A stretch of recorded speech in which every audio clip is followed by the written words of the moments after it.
and the loss of emphasis on character and the morality and the personal incentive and the common sense that we rely upon to keep a republic in operation. If you run as a socialist, you run on a big list of false claims. You promise everything to everyone and you can't deliver, and if you were ever able to deliver, it will be to the great detriment of the very people that you lured in to vote for you.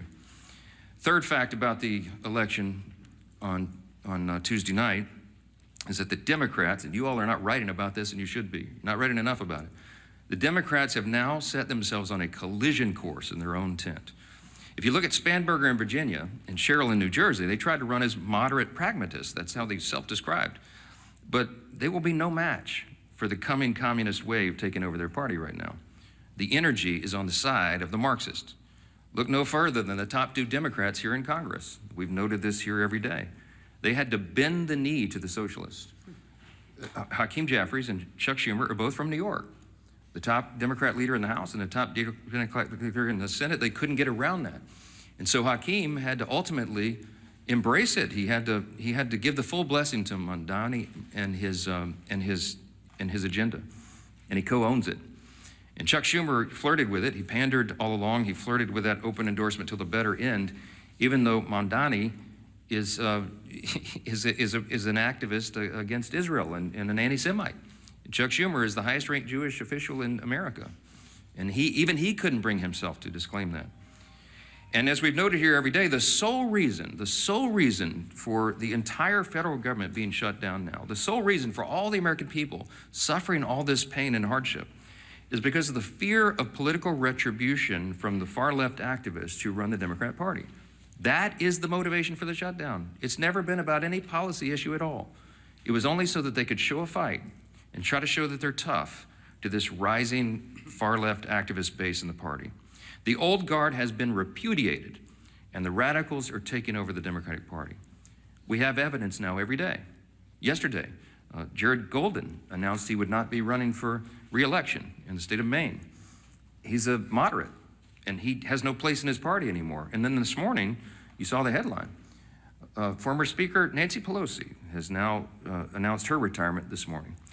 That is a very important sign that I hope that you all will delve into. Even the famous San Francisco liberal is not far left enough for the neo-Marxists. We commend her for her services. We all do, everyone who serves in Congress, but there should be a lot written about that. Fourth point I just want to make in the aftermath of Tuesday is that off-year election results in isolated places are never indicative of the upcoming midterm election. Don't read too much into that. You shouldn't. If you do, you're going to miss it. The GOP is in excellent position to win big next year. And when I say I'm bullish about the midterms, we absolutely are, and there's a lot of reasons for that. This is not groundless optimism. It's based on facts. The reason we're in such a great position is because we are united. And while the Democrats engage in their emerging civil war, Republicans are going to continue to work and deliver for all the new voters that we brought into the party last fall in 2024. There was a true demographic shift in that election, as you know. Record number of Hispanic and Latino voters, Black and African American voters, Jewish voters, union workers, urban voters, young people.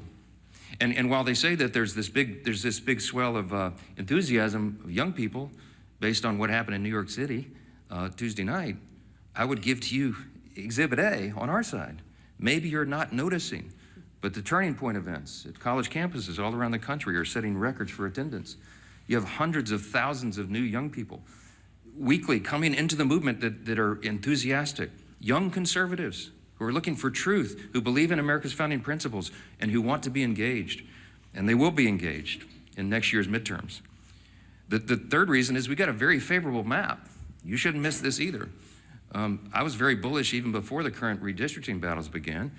As we sit here today, there are 13 House Democrats sitting in districts that President Trump won. There's another 21 of them in districts he came within 5 points of winning. There's only 3, conversely, there's only 3 House Republicans sitting in districts that Kamala Harris won. That's a lopsided map. And after redistricting, we think we'll net a few more seats, handful, maybe 6 to 8. We're in very good position to make history and grow this majority. And finally, I'll just leave you with this. The reason we're so enthusiastic about running next year is we have a real record to run on.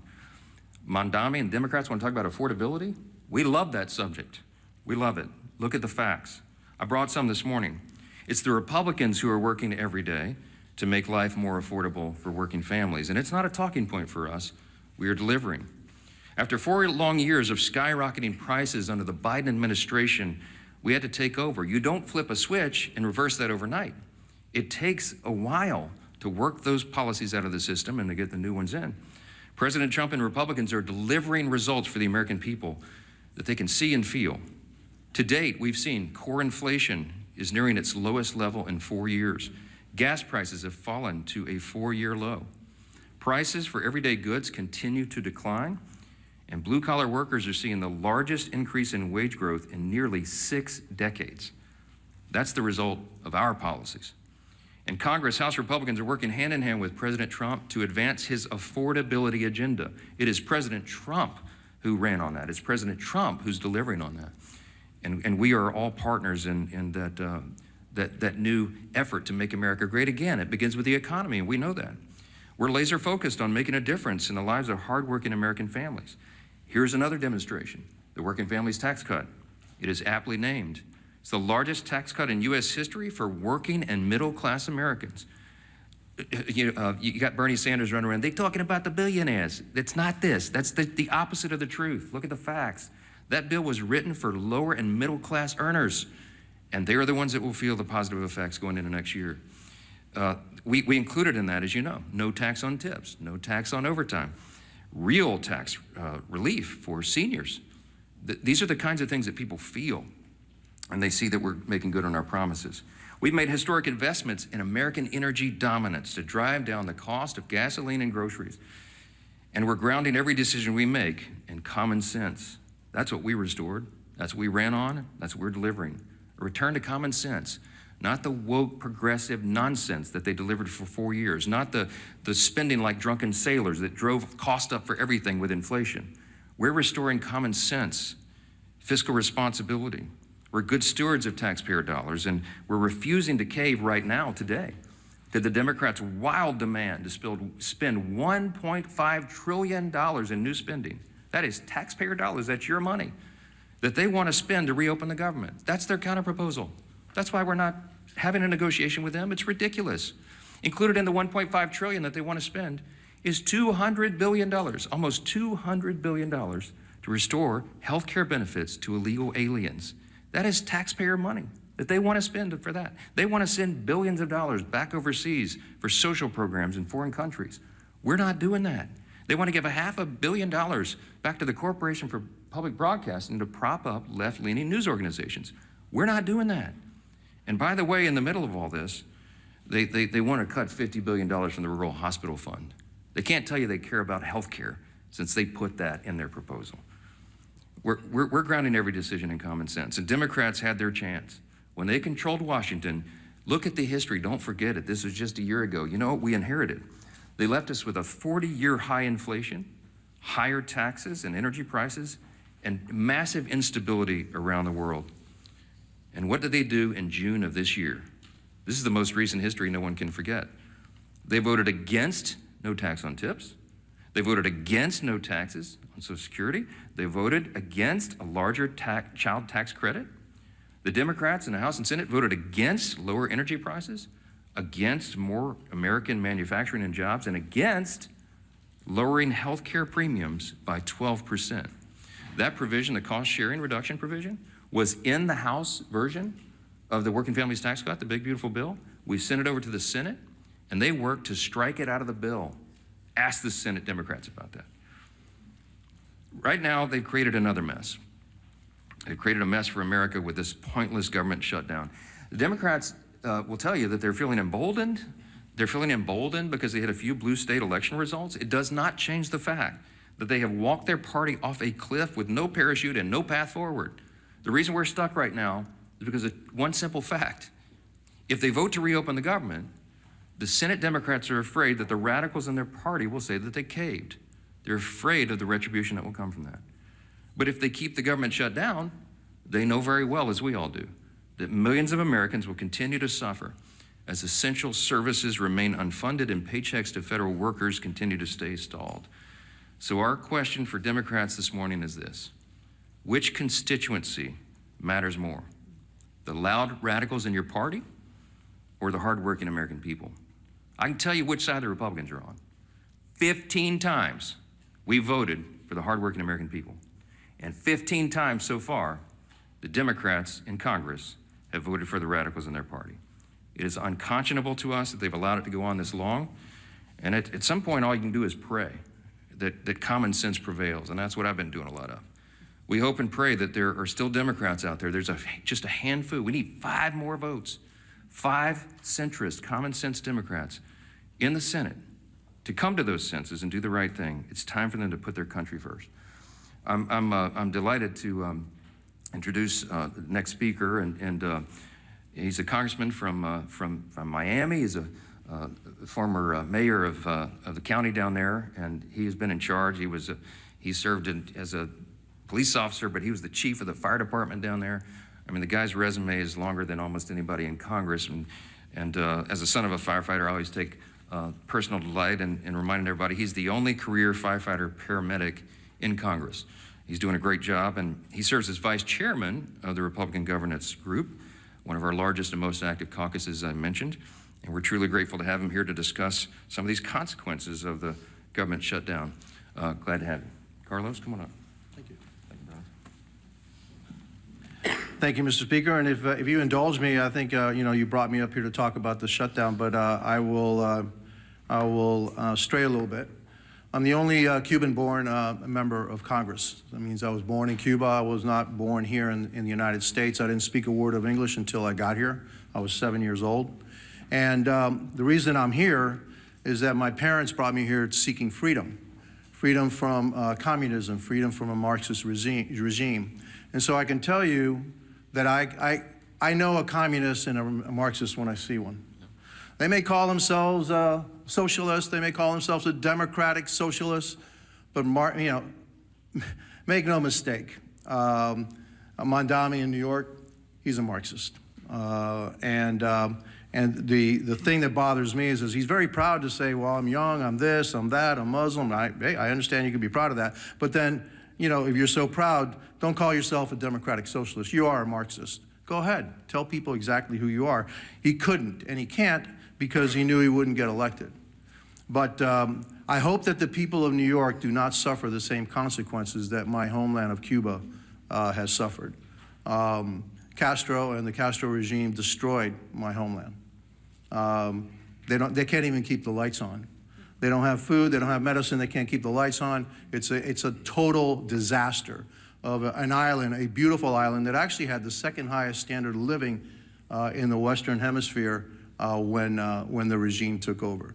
And so one of the reasons I'm in Congress, the primary reason I'm in Congress, is that I want to make sure that my children and grandchildren never suffer the same fate that my parents did, having to leave their country and bring us to a new country with about $10 in their pocket. Now, that's what makes this country great. My parents came here with $10 in their pocket and a watch. By the way, I still have that watch. All right. And here I am. Their son was a firefighter. He was a city manager. He was a county commissioner, county mayor of the largest county in the state of Florida, and now a member of Congress. I don't think there's too many countries that you can say that can happen. That's why I love this country. That's why I will fight for this country. And again, I know a Marxist when I see one. And it's unfortunate that the Democrat Party is heading that way, which means we just have to fight that much harder. Here to talk about the shutdown. And so, I'm Congressman Carlos Jimenez again. I represent the state of Florida, Miami and the Keys. Today I'm standing in for my friend, RG2 Chairman David Valadao of California, with one clear message, and I want to thank also the other members of RG2 that are here. The Republican Governance Group focus has always been about governing responsibly. RG2 is committed to putting results ahead of rhetoric, keeping the government functioning, and finding practical, common sense solutions that improve the lives of the American people. That's what we're here to do. And that means that we do what's right, even when it's hard. Yes, we're here on day 37 of the Democrat government shutdown, and with each passing day, more Americans are feeling the impact. The effects in my hometown or in my state. In my home state of Florida, 155,000 federal employees have not received their paychecks. Close to 2 million Floridians who rely on SNAP, including more than 1 million children, will not be getting their benefits. My colleagues on the other side insist we have chosen, my colleagues on the other side of the aisle have chosen politics over food security for millions of Americans. Small business loans are being delayed, totaling nearly $300 million in missed distributions, costing our state estimated $1.7 billion in economic benefit alone. Starting Friday, 10% of the American airspace is going to be reduced because of the shutdowns ahead of the busy holiday season. More than 3,500 flights will either be delayed or canceled altogether. That's true effect of this shutdown. Let me be clear, holding the government hostage is not a responsible way to negotiate policy. On September 19th, the House of Representatives voted to extend government funding to keep the government open. And as the Speaker said, with a clean CR. There were no riders in it. There's no policy differences. It's actually a Biden budget, right? And so, you know, what is the problem? No, there is no problem. It's politics. That's the problem. Meanwhile, Senate Democrats have voted 14, now you say 15 times to keep the government closed. The funding bill before the Senate is the same short-term continuing resolution that we passed 15 times under President Biden with bipartisan support. And I supported each and every one of them to keep the government open. And I know that most, if not all, the members of RG2 also voted for the CRs to keep the government funded. We can and should debate serious issues like healthcare costs, but not at the expense of hardworking American families. I urge my Senate Democrat colleagues to pass the continuing resolution so that we can reopen the government and return to the table to negotiate real solutions. History shows that when Congress works together, we can find solutions without inflicting pain on the American people. I urge Senate Democrats again to reopen the government, end the suffering, and then join us in crafting meaningful bipartisan policy meant to improve the lives of everyday Americans. That's how we govern responsibly, and that's how we serve the American people. And I want to thank you for giving me the opportunity. And I guess now I want to turn the dais over to our Majority Leader, Steve Scalise. Well, thank you, Carlos. And what an honor it is to follow my dear friend Carlos Jimenez, who really is the epitome of the American dream. You know, when you hear stories like his, sad stories, the root of it, having to flee your home country because Cuba fell to Marxism, to communism. But luckily, for people like Carlos, all around the world, there's one place that they can look to if they want a North Star. If they still believe in freedom, they yearn for that desire, and then it fails in their home country, they can look to the United States because the United States represents freedom all around the world. And how dangerous of a position that is when Marxists from within try to change it here, try to unravel what makes America so great. And as Carlos came to seek that freedom that millions others have as well, like my great-grandparents who came from Italy to seek that same freedom. Ronald Reagan said it best: freedom is only one generation away from extinction if we don't fight to defend it. Those words of Reagan still ring true today because, Carlos, we will continue to fight for freedom. But it's not an empty fight. There are people on the other side here in America that are pushing back, that want to destroy that capitalist free market system. And so when you look at the results of the election, anybody that wants to go celebrate a blue state voting blue, what they're not acknowledging is what happened in a city like New York. It reverberates. When New York elects a Marxist as their mayor, there are other Democrats that are now looking and saying, does the Democrat Party represent me anymore? And today you heard it again. Democrats are the ones who are looking and saying that they're done with the Democrat Party. Jared Golden yesterday announced he's not going to run again. And he didn't just say he wasn't going to run again because he got tired of serving in Congress. I think it's really important to pay attention to what Jared Golden said. And he is in a swing district. Jared Golden is one of those moderate Democrats who represents maybe the old Democrat Party now, what was discarded by the voters on Democrat cities and states. But it's not where America is. So when Jared Golden announced yesterday he's not going to run again, he said, quote, "We're allowing the most extreme pugilistic elements of our party to call the shots. Just look again at the shutdown. For as long as I can remember, we have opposed shutting down the government over policy disputes. We criticized Republicans for taking hostages this way." That was Jared Golden explaining why he's done with being a Democrat in Congress. And when the Democrat Party no longer stands for common sense, for members that do on occasion reach across the aisle, they're going to be relegated to a scrap heap of history, because America is not a socialist nation. While the Democrat Party has turned their leadership structure over to a socialist, it's not where America is. And if they're running people like Jared Golden out of their party, they can go celebrate the results of last night's election.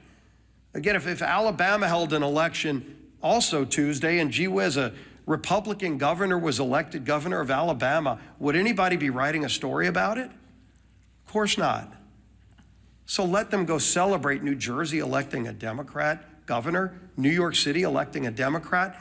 The real concern is that the Cuomo wing of the Democrat Party got destroyed by the Mandami wing of the Democrat Party. And if they want to call that a victory, good luck. Something tells me they're not going to be sending Mandami to swing districts around America. He's not going to Maine. Let Mandami go to Maine for that now open seat in Congress, a 50-50 district. Will they be sending Mandami to those kind of swing districts? Colorado, where somebody like Gabe Evans represents, is Mandami going to be going there? Because that's where their party is now headed. And they chose that. But America is not embracing that form of socialism. We know what you get from socialism. You get the promises of free everything. But Americans know innately there's no such thing as a free lunch.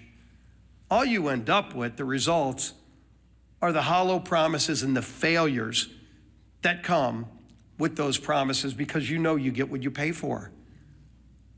And somebody else is going to have to pay for that free thing. And a lot of those rich people they love denouncing are leaving. Many have already left.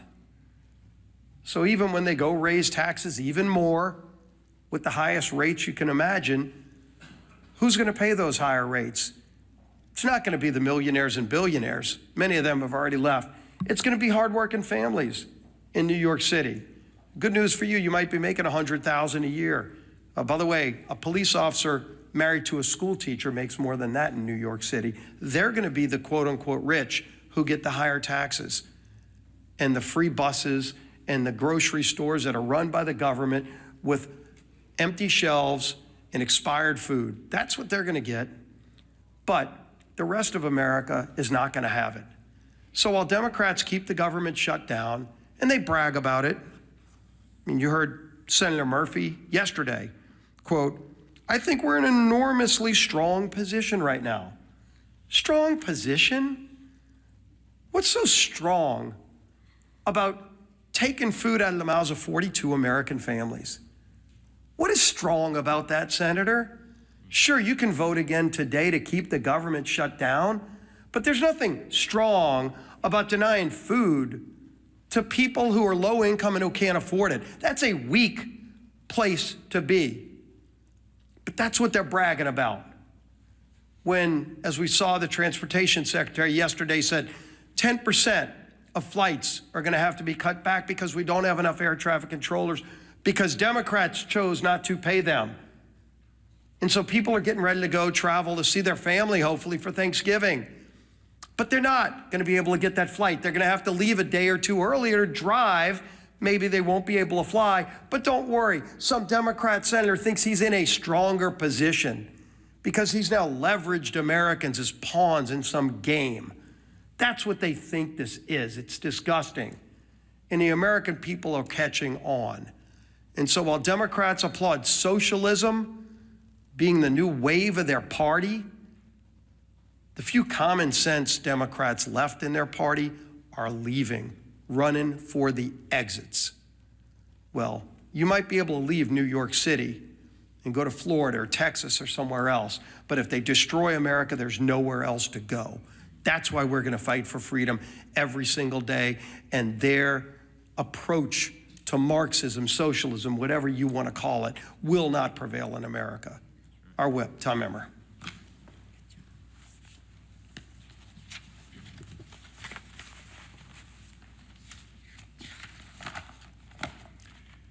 It's day 37 of the Democrat government shutdown, and one thing has become clearer, more clear now than ever. The Democrat Party of today is not your grandparents' Democrat Party. They refuse to govern. They resort to hostage-taking when they don't get their way. They routinely put politics before people. And now they have made communists and assassination fantasizers the pillars of their party. Democrats claim they want to make life more affordable for hardworking Americans, but every time that they've had the majorities in Congress and a Democrat president in the White House, they've done the exact opposite.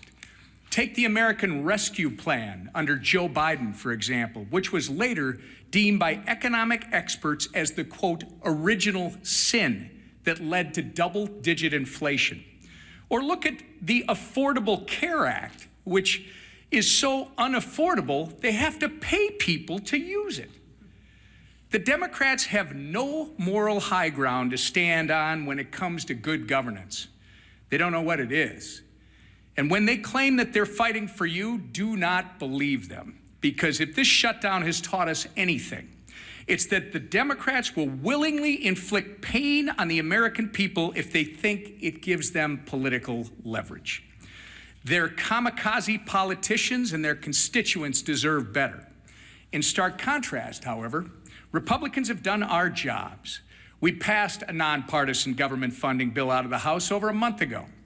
All we need, as the Speaker said earlier, is just 5 Democrats in the Senate to grow a spine, stand up to the radicals in their party, and join us in getting our clean CR to the president's desk.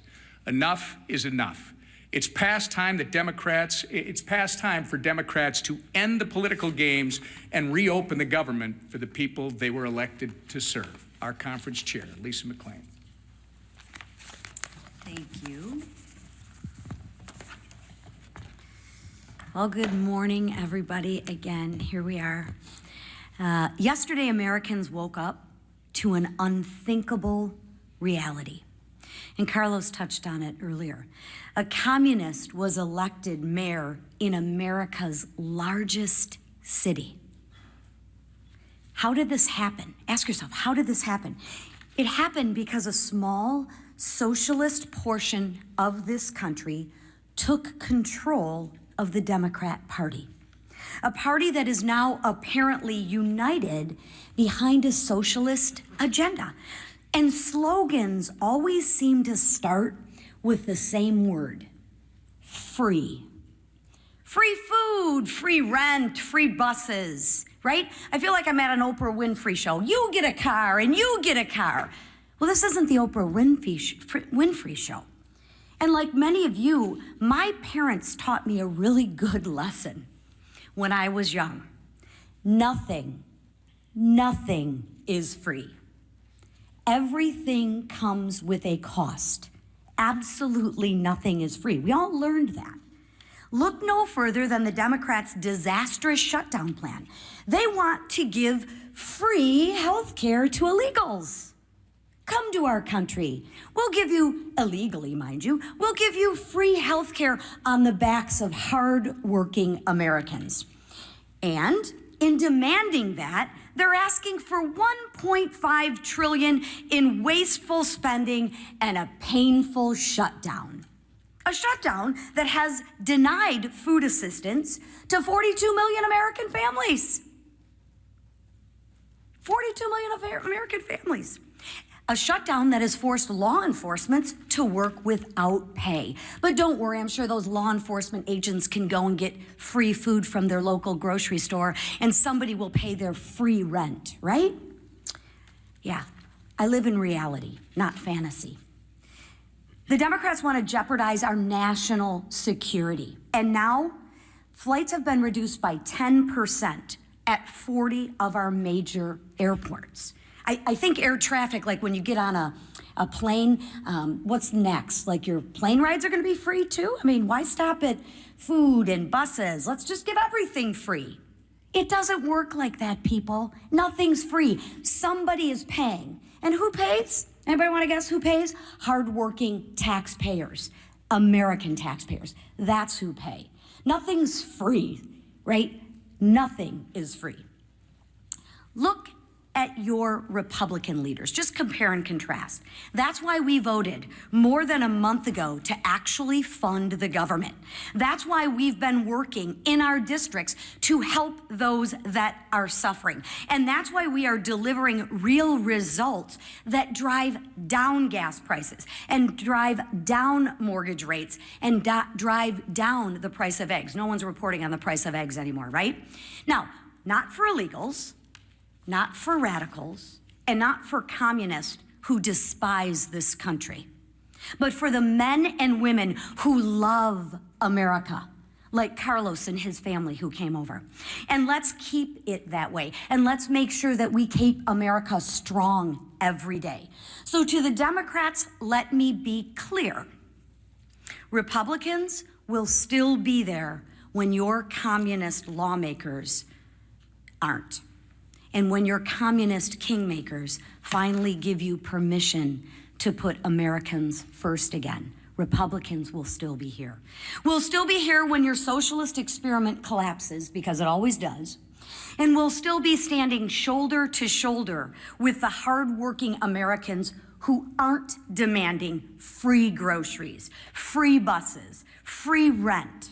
No, we will be standing shoulder to shoulder, demanding nothing less than freedom. That is what Republicans demand, freedom. Because that's what makes this country great. Not socialism, not government control, but freedom. Thank you. All right, questions? Yeah, go ahead. Go ahead. The Supreme Court, and specifically Justice Gorsuch yesterday, seemed concerned about the Trump administration's usurping congressional authority, calling it a, quote, one-way ratchet that can't be turned back. What's your response to that? Are justices right to be concerned that Congress isn't fulfilling its constitutional obligations? I don't find myself in disagreement with Justice Gorsuch too often, but I think he's missed the mark on this one. First of all, I don't think you should read too much into the questioning that you heard at the Supreme Court. I mean, this is part of judicial review. It's a cherished part of that tradition. I used to be one of those litigators. I did constitutional law, oral argument, and I would have liked to have argued that case yesterday, because I think the law is clearly on the side of what the administration has done. I'll remind you that I'm a jealous guardian of Article 1. You know, the legislative branch of government in our constitutional system is the most important. It was placed first in prominence. And that's true. And while Congress has a role to play in tariffs and related trade and economic policy, the executive branch does as well. And I think the president has used that well within the bounds of what he's allowed to do, because he's addressing what was truly a crisis for the country. The trade disparity had gone on for decades. It was creating a real imbalance, and it was adversely affecting American people and consumers. Remember that he ran on this idea. He talked about tariffs on the campaign trail, and he got a popular and electoral college mandate in the election. So this is not some surprise. He's fulfilling the promise that he was elected to fulfill. in a literal sense. So I think the court has to give deference to that. I think the court has to recognize the executive is doing what they're doing. He's using tariffs to create leverage in our trade strategy, and it is yielding great results for the American people. And heaven forbid if it were reversed, because it would create chaos, which is one of the questions I think Justice Barrett asked, my old friend from Louisiana. I mean, that was an important question, because it would set back all of the strategy and the trade agreements and a lot of the things that have been accomplished for the people. So in summary, I would say, don't read too much into the questions. This is how the process works. I'm sure the court will look at this very carefully and deliberately as they do, and I expect that we'll have a majority of the court that says that this administration is doing what they have the legal authority to do. If I felt like the executive branch had overstepped its bounds on trade or on the tariffs or something, I would have stepped in. I mean, that's my job as the Speaker of the House over the legislative branch. I would have done it in my own way, to be candid. I would have gone to the president privately and said, hey, sir, enough. I think you're overstepped the bounds. Let's try to figure that out. I wouldn't have publicly had a big spat with him because it wouldn't have been necessary. But that conversation didn't happen because I believe that what he's done is well within the bounds. And so we'll see what the court does. Yes? Thanks, Mr. Speaker. Leader Thune has said on a number of occasions that in exchange for reopening the government, he will promise Democrats a vote on ACA subsidies by a date certain. Will you do the same in the House? He promised it a long time ago, and he was rebuffed. I mean, that's not what this is about. I mean, they've demonstrated over and over and over. Somebody said this is the Seinfeld shutdown. It's about nothing. If you brought in 100 Senate and House Democrats right now and said, what is it about? They wouldn't even give you the same answer. They don't even know. They filed a counter proposal that's $1.5 trillion in new spending with all the crazy abuses that I listed earlier today. That's still sitting out there. That's the counter proposal. Then they tried to say it was about health care. That was never the issue for the September 30th fiscal cliff. That was always a December issue. We always knew, everybody in the building knew, we were gonna have to wrestle through that and come to a consensus on a solution on the COVID-era Obamacare subsidies in October, November, December. And ironically, they're eating up all the clock where that would have been done. It's not about any of this. It's about politics, as we explained earlier. They are more afraid of the radical activists who are running the Democratic Party right now than they are of starving families, having families go hungry and having federal workers go without paychecks. That's just a simple fact. So yes, Leader Thune has been over backwards. He's offered them a vote. You know what they told him in response? No, we need you to guarantee the outcome of that vote. Well, that's ridiculous. That can't be done.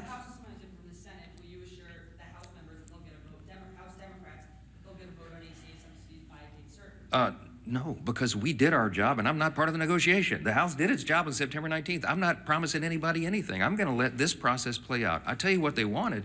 I'll tell you what Schumer and Jeffries wanted. In fact, Chuck Schumer said it publicly and decried that Thune and I would not go in a back room with them and make a four corners agreement on Obamacare subsidies. And I said, there's no way. That it was never possible or appropriate for that to be handled on a CR, on a short-term stopgap funding measure. And he knows that. And we're not doing that anymore. We're not taking four corners, four leaders in a back room and making a deal and hoisting it upon the people. I'm not going to be a part of that. Chuck Schumer is part of the old way this was done, and that's part of the reason why people have such a lack of trust in Congress. We need to be transparent, open. We need to do it through the process. We need to involve and engage all of our caucuses and all of our members in this discussion. Healthcare is very complicated. It is very complex, and it is not something four people can go in a smoke-filled room in the back and make a deal on. I reject it. Yes.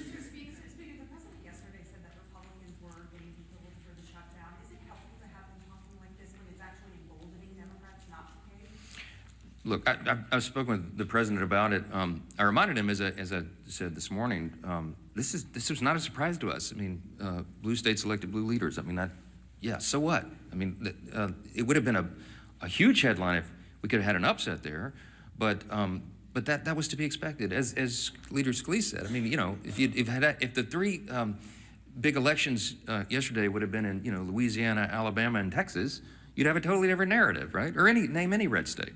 It just so happened that those were the blue states. That was the blue outcomes. That's what everybody expected. I don't read too much into that. Yes, front row. Morning. Two questions. One of them is that we've lost is the looking out the window phenomena. And there's some evidence that looking out the window is fundamentally important.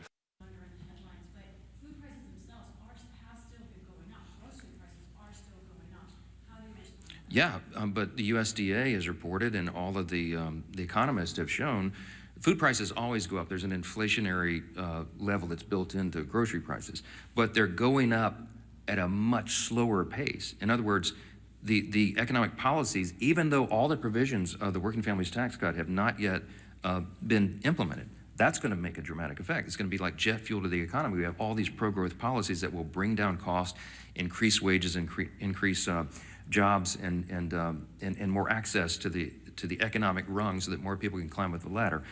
But in the meantime, even the fact that we have made these positive steps and momentum, grocery prices are rising at their slowest level in many years. You should look into that. So, I mean, that is an exhibit C, and the argument that it's Republican policies that are the only thing that's going to bring that down. The reason that your grocery prices are so high, it's multifaceted, but it's because we had 4 years of Bidenomics. Remember when they tried to tell you that Bidenomics was so good for you and your family, and everybody went, what are you talking about? That's part of the reason we shellacked them in the election last fall, because they were trying to sell you a bill of goods that wasn't true. And the reason that inflation rose is because, as was noted earlier, the big signature pieces of legislation that they passed in the Biden administration were disastrous for the economy. And it made inflation rise rapidly. Why? Because when you pour more dollars into the economy, that is the effect. It's just as sure as gravity. It's basic economics. And the Marxists and the socialists who are taking over the Democratic Party turn a blind eye to the reality of basic economics. And you're going to see the effects of that as well. Yes?